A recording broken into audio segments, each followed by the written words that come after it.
bien l'honneur d'être avec vous aujourd'hui, de partager ce culte et aussi de pouvoir laisser un message.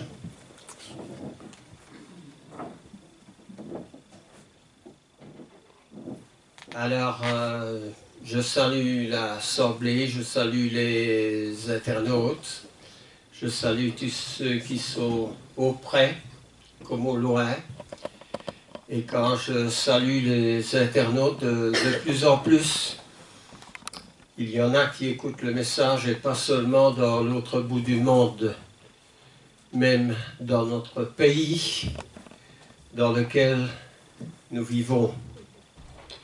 Alors, je remercie aussi l'Église de prier pour moi, pour l'intervention qui va avoir lieu cette semaine. Je reste tout à fait confiant parce que de toute façon les choses sont dans les mains du Seigneur. L'apôtre Paul, lui, disait je suis pressé des deux côtés, il disait ça aux Philippiens. J'ai le désir de m'en aller et d'être près du Seigneur, mais aussi je veux rester à cause de vous, disait-il, sachant que la nécessité se trouve dans votre état d'avancement. Alors, j'aimerais bien quand même dire quelques mots sur l'état d'avancement. Il y a pour moi plusieurs façons de prêcher cet évangile. Il y a cette manière dont je me trouve devant vous aujourd'hui, dans cette assemblée, et de présenter un sermon, ce qui fait toujours ma joie de préparer un message. Il y a ce message aussi qui est placé par des petits mots avec ceux que je rencontre, et j'essaie toujours de placer un petit mot. Hier, quelqu'un qui me visitait a dit que j'étais un homme de foi et qu'on a tous la foi, et heureusement au moment qu'ils partent, j'ai dit oui, mais attention, la Bible dit que la foi sans les œuvres est une foi morte. Alors j'avais une certaine satisfaction de pouvoir, pour l'avancement de cette personne, lui donner matière à réflexion. Mais je ne sais pas si cette matière à réflexion va aider cette personne à vraiment réfléchir ou pas. Il y a aussi ce bonheur quand je rencontre des gens auxquels j'aurais quelquefois la timidité de pouvoir parler plus d'une façon plus provocante, disons. Mais ces gens m'ont surpris en disant « Mais vous savez, on écoute votre sermon ». Alors pour moi, c'est un ouf de contentement, parce que je me dis « Mais s'ils écoutent mon sermon, ils vont entendre des choses ».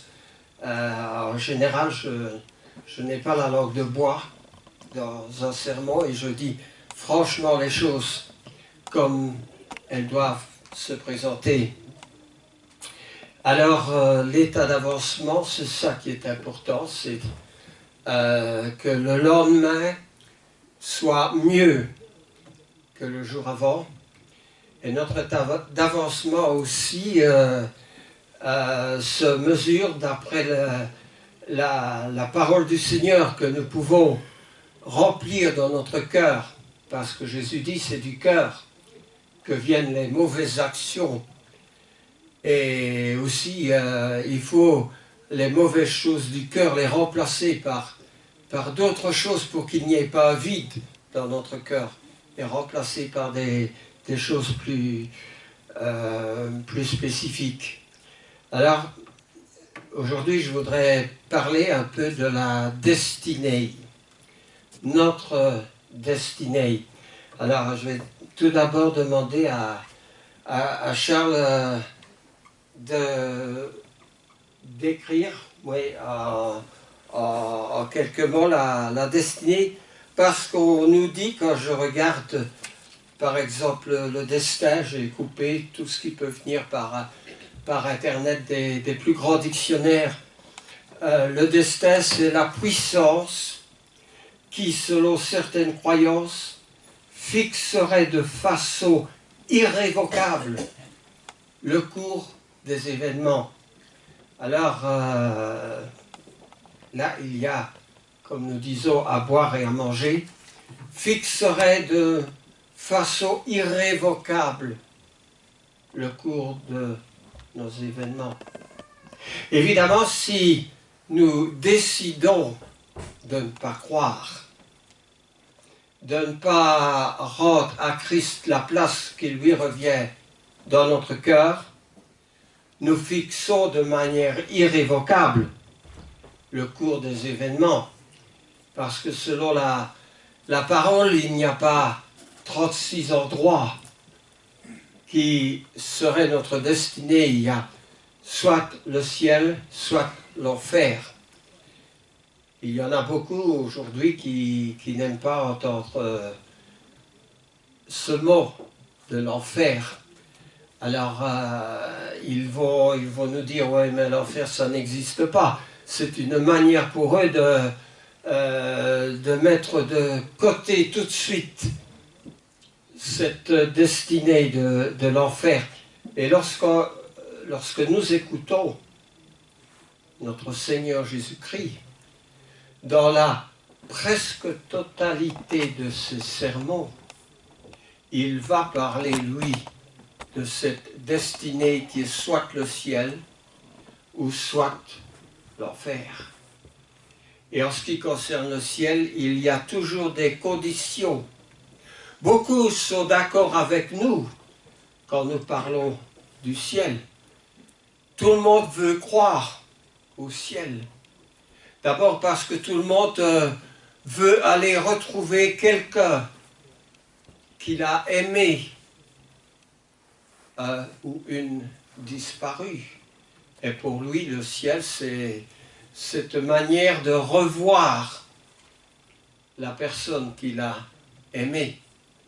Le ciel, c'est aussi cet endroit qui va permettre d'échapper aux souffrances.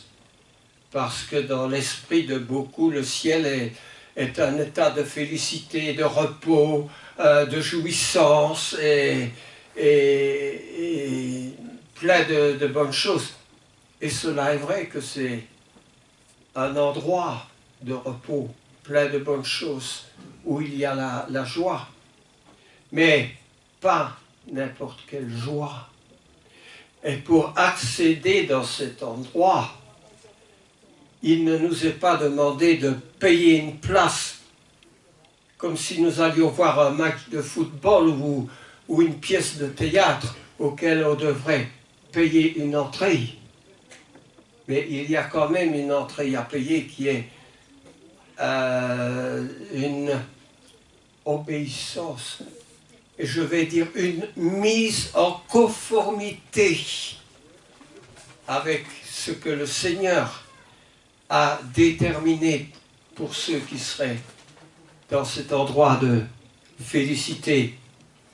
L'apôtre Paul dit en Actes 13, 48, j'ai regardé le contexte du verset, parce qu'il faut toujours voir le contexte d'un verset, et tous ceux qui étaient destinés à la vie éternelle crurent. Alors, lisons ensemble, et je prends ce verset pour attirer notre attention et ne pas tomber dans une certaine erreur, une erreur religieuse que nous rencontrons aujourd'hui. D'abord, j'en viens au chapitre 13, qui est un chapitre de prédication de l'apôtre Paul. J'aime beaucoup ce chapitre parce qu'il va parler de David, par exemple, en disant que c'est un homme selon le cœur de Dieu. Eh bien, dans ce chapitre 13, au verset 48, et je vais d'abord prendre 2-3 versets avant, Paul et Barnabas leur dirent avec assurance, c'est à vous premièrement que la parole de Dieu devait être annoncée. Il s'adresse ici aux Juifs. Mais puisque vous la repoussez et que vous vous jugez vous-même indigne de la vie éternelle, voici, dit Paul, nous nous tournons vers les païens. Les païens, c'est les non-juifs, ceux qui ne sont pas juifs. Car ainsi nous l'a ordonné le Seigneur. Je t'ai établi pour être la lumière des nations, pour porter le salut jusqu'aux extrémités de la terre. Les païens se réjouissaient en entendant cela. Ils glorifiaient la parole de Dieu et tous ceux qui étaient destinés à la vie éternelle crurent. Et la parole du Seigneur se répandait dans tout le pays. Alors, quand il dit que tous ceux qui étaient destinés à la vie éternelle crurent, ce sont ceux qui se réjouissaient en entendant Paul, et c'était ceux qui glorifiaient la parole du Seigneur.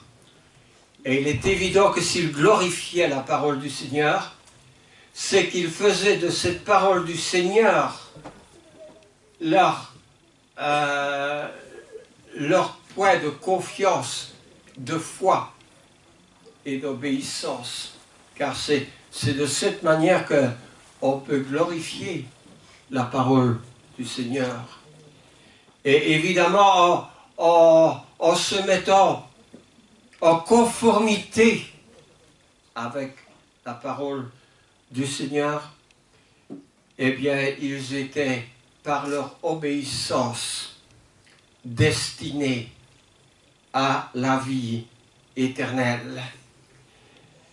Et quand je parlais il y a un instant d'erreur religieuse, il y a une grande erreur religieuse qui est répandue dans un certain nombre d'églises, mais surtout dans le calvinisme, et qui est cette doctrine que si on est dans le Seigneur, en Christ, on peut faire tout ce qu'on veut, on ne va jamais perdre son salut.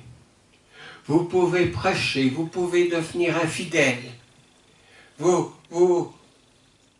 pouvez chuter, vous ne perdrez jamais votre salut parce que vous êtes de ceux que Dieu a destinés à la vie éternelle. Mais ce n'est pas ce que la parole de Dieu dit.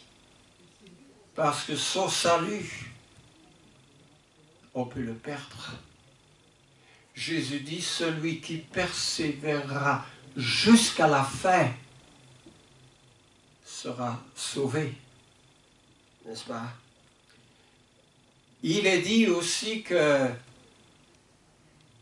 dans l'Épître aux Hébreux, que Jésus, Hébreux 2, 9, que Jésus souffrit la mort pour tous, et pas pour un petit nombre certain comme dans le calvinisme, qui dit que Jésus est mort exclusivement pour ceux que Dieu avait destinés à la vie éternelle.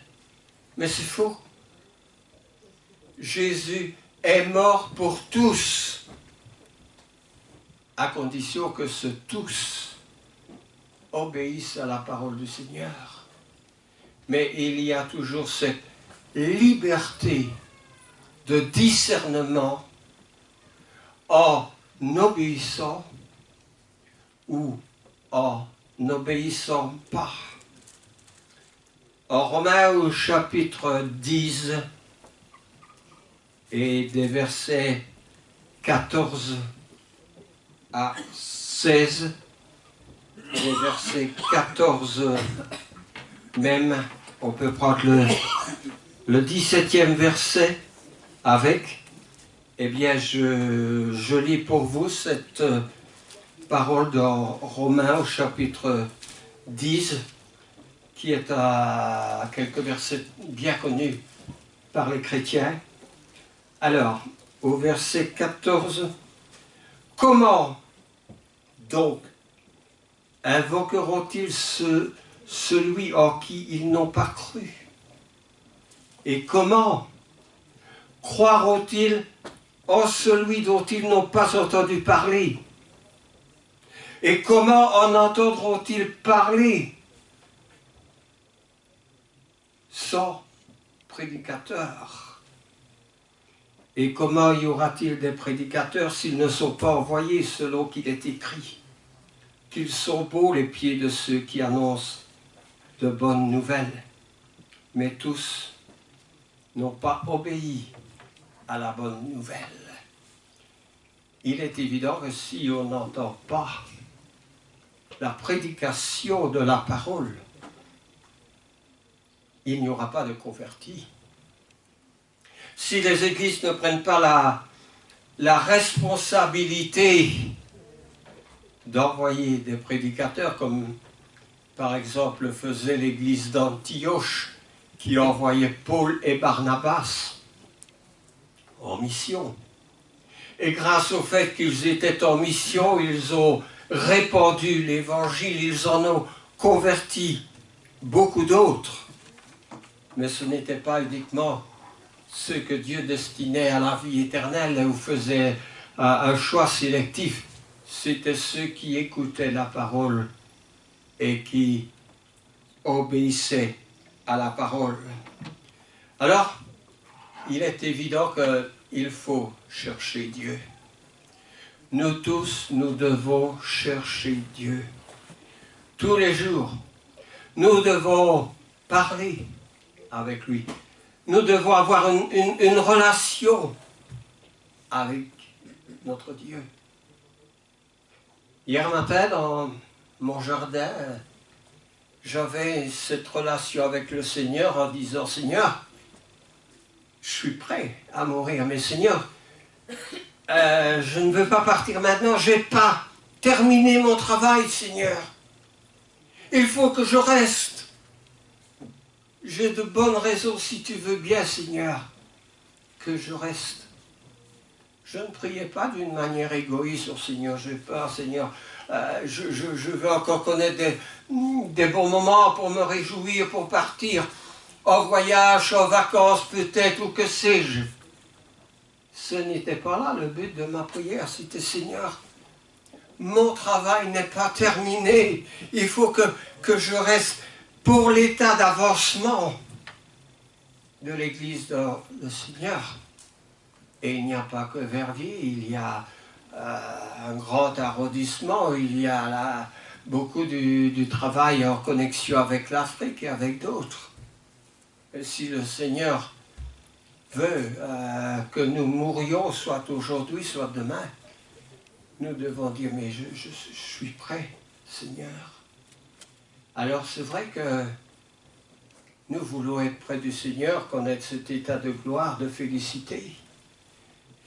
Mais de toute manière, dans notre confiance, nous savons que nous allons aller près du Seigneur.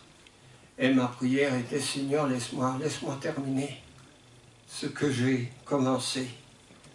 Alors, notre Dieu, nous savons qu'il est là, qu'il nous écoute.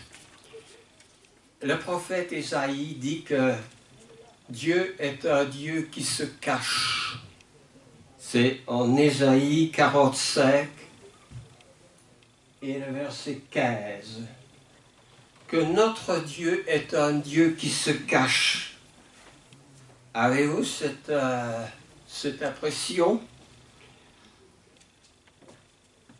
Peut-être Ésaïe pensait-il au Dieu parmi les Grecs. Vous savez, dans les théâtres grecs, il y avait de grandes manifestations où les dieux étaient toujours présents à quelques moments. Ils apparaissaient au milieu des éclairs, des tonnerres, et c'était quelque chose de spectaculaire, c'était quelque chose de théâtral. Notre Dieu n'est pas un Dieu théâtral. Ésaïe le présente comme un Dieu qui se cache. Alors, notre Dieu est-il apparu sur la terre? Nous savons, nous chrétiens, que notre Dieu est apparu sur la terre en son Fils Jésus-Christ, en un simple homme, qu'était Jésus pendant son ministère sur la terre, un prédicateur itinérant. Vous auriez pu rencontrer Jésus comme vous auriez pu rencontrer un prédicateur. Il était un homme de conviction, un homme simple, un homme aimable. Quand je lisais dans la parole, dans l'Évangile, on annonçait Jésus et dans tous les villages d'alentour, on allait chercher les malades pour les présenter à Jésus parce que Jésus, il guérissait. Jésus avait une conception différente de notre conception. Que dit-il au jeune homme riche, n'est-ce pas? Eh bien, en définitive, dans sa conversation, il dit que va, vends tout ce que tu as et donne-le aux pauvres. Pouvez-vous imaginer quelqu'un qui pense vraiment de la même manière aujourd'hui? On va faire Télévie, par exemple, pour de bonnes raisons, qui est la recherche dans la maladie du cancer. Mais on va donner peut-être un tout petit, très petit quelque chose. Ou on va aider quelqu'un.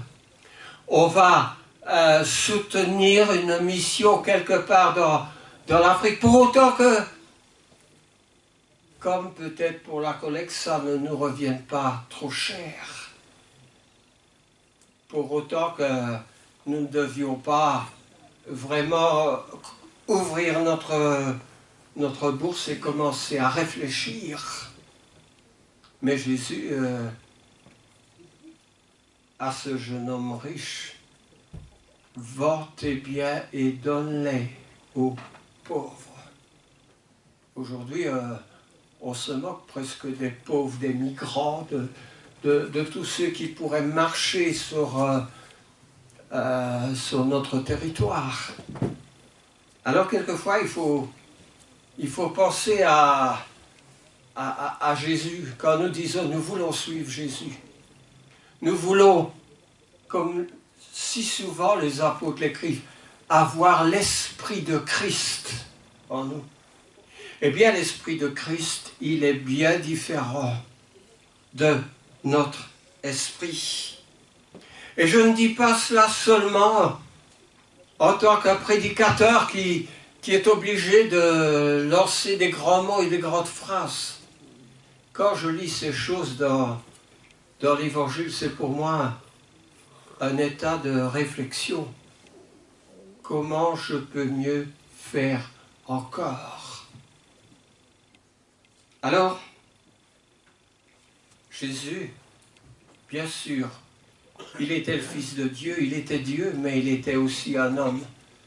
Un prédicateur itinérant, il était quelqu'un qui était soumis à la souffrance et aux besoins corporels, à la soif, quand il va au puits, n'est-ce pas, en passant par la Samarie, au puits de Jacob, et qu'il demande à cette femme à boire, n'est-ce pas? Comment toi, tu es juif et tu me demandes à boire? Jésus était aussi un homme qui pouvait être fatigué. Quand les disciples l'ont avec eux dans la barque, n'est-ce pas? Il survient une tempête. Il survient de grands vents. La barque est agitée.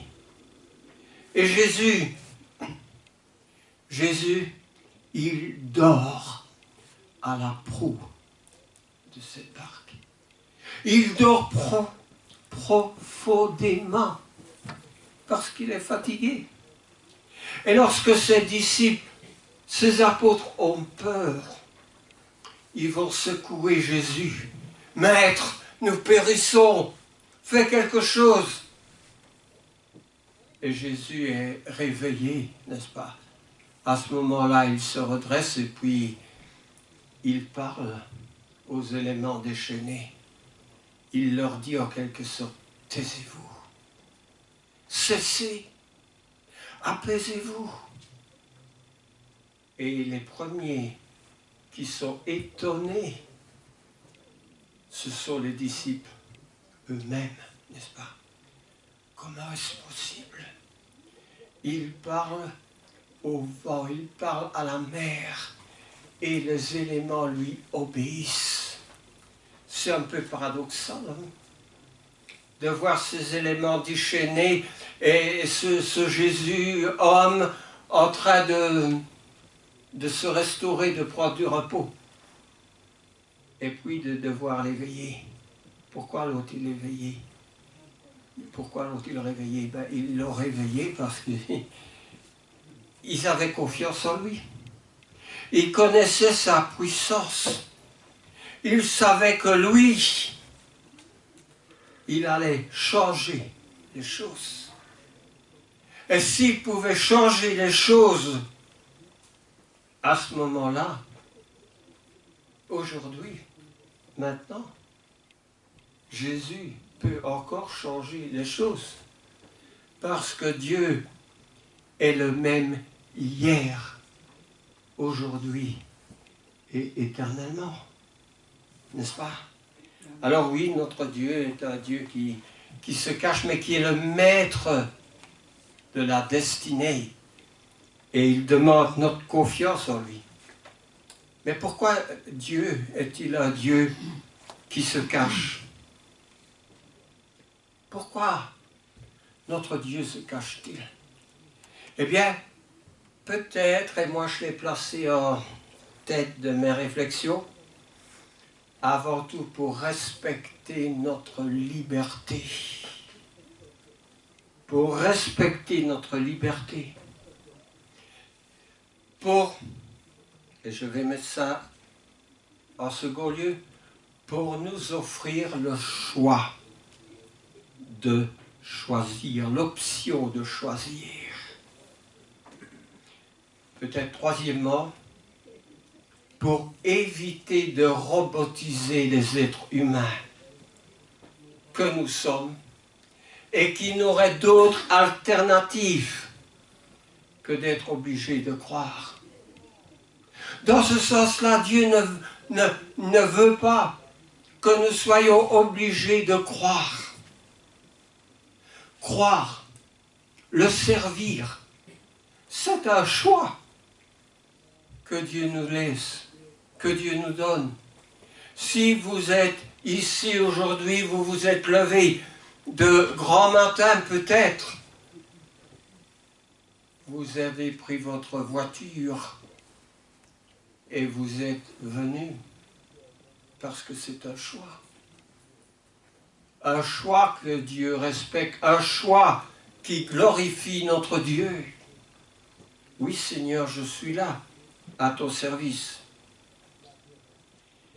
Les caractéristiques de Dieu, la caractéristique essentielle est que notre Dieu est dans les cieux et il fait tout ce qu'il veut.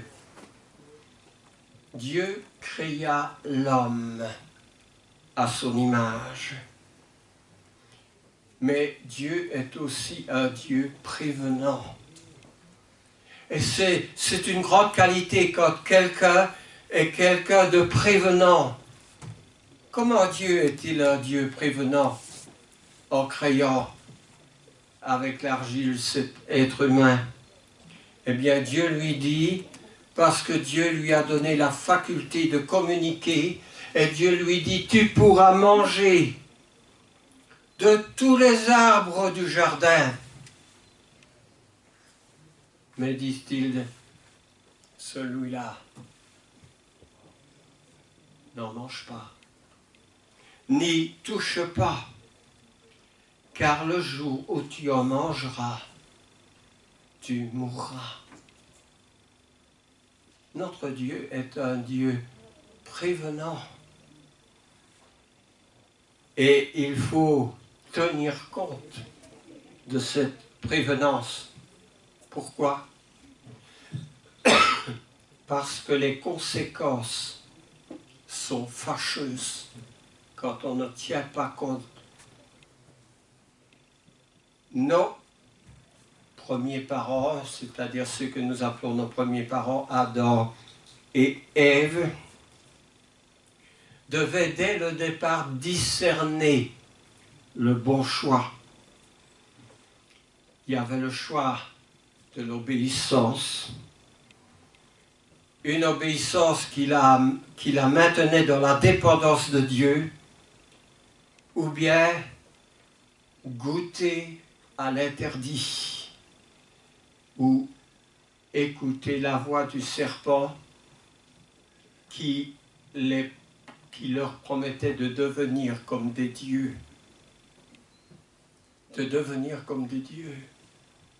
Alors vous dites peut-être, mais quelle idiocide de faire confiance à une telle voie de devenir comme des dieux. C'est aussi stupide que cette grande doctrine dans les religions qui dit qu'on ne peut pas perdre son salut. On peut faire tout ce qu'on veut, on ne va jamais perdre son salut. Que Dieu nous a destinés d'avance à croire. Oui, Dieu nous a destinés d'avance, mais il nous a laissé le choix d'accepter ou de refuser. Quelqu'un a dit avec juste raison que sans la liberté, l'homme ne serait qu'un animal perfectionné. Il n'est pas loin de la vérité. Sans la liberté, l'homme ne serait qu'un animal perfectionné. La question du sens de la vie a son origine dans cette liberté, mais aussi dans la grâce de Dieu. Le choix entre Dieu et le non-Dieu. Ou de dire simplement, comme quelques grands hommes, Dieu est mort. Et moi je réponds, si Dieu est mort, c'est qu'il était vivant. Alors que ces gens ne viennent pas nous dire qu'il n'y a pas de Dieu. Parce que s'il est mort, il a été vivant d'abord. Alors, nous avons un choix qui dépend d'un nombre de petits choix, n'est-ce pas? Nous avons toujours le choix. Nous achetons une voiture, nous avons le choix de choisir d'acheter une toute petite voiture, une voiture moyenne ou une plus grande. Nous avons le choix d'acheter une voiture qui a la tête rouge ou la tête noire, ou une autre tête. Nous avons le choix de prendre une voiture qui est décapotable ou non décapotable. Nous avons toujours des petits choix que nous pouvons assumer quand nous choisissons quelqu'un, un conjoint, une conjointe. On a le choix de choisir une grande, une petite, une blonde, une brune de cheveux.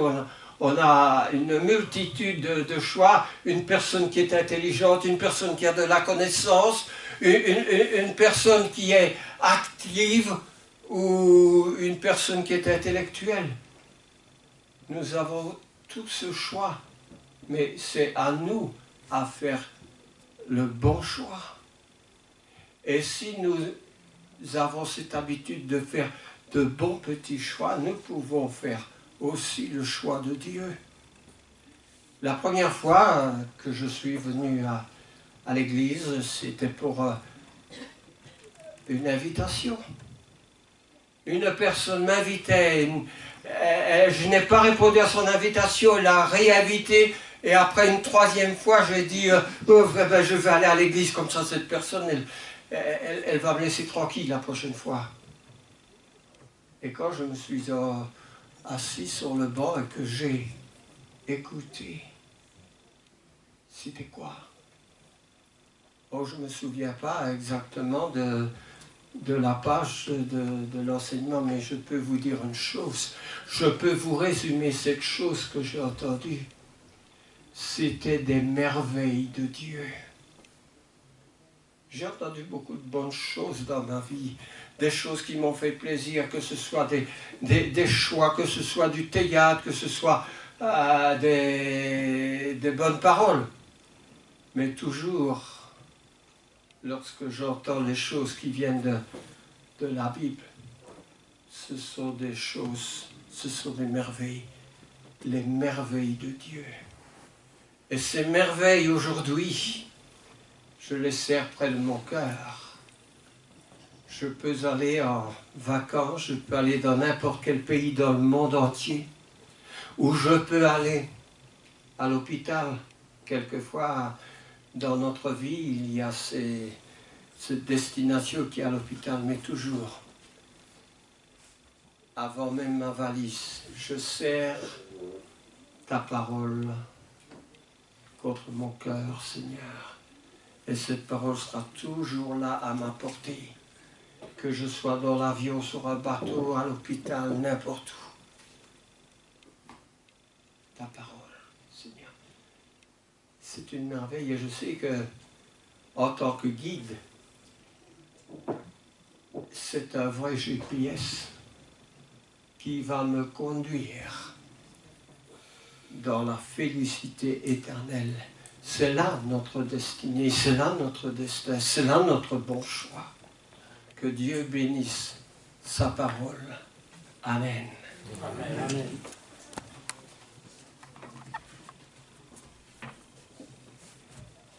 Tu n'as pas eu beaucoup à écrire.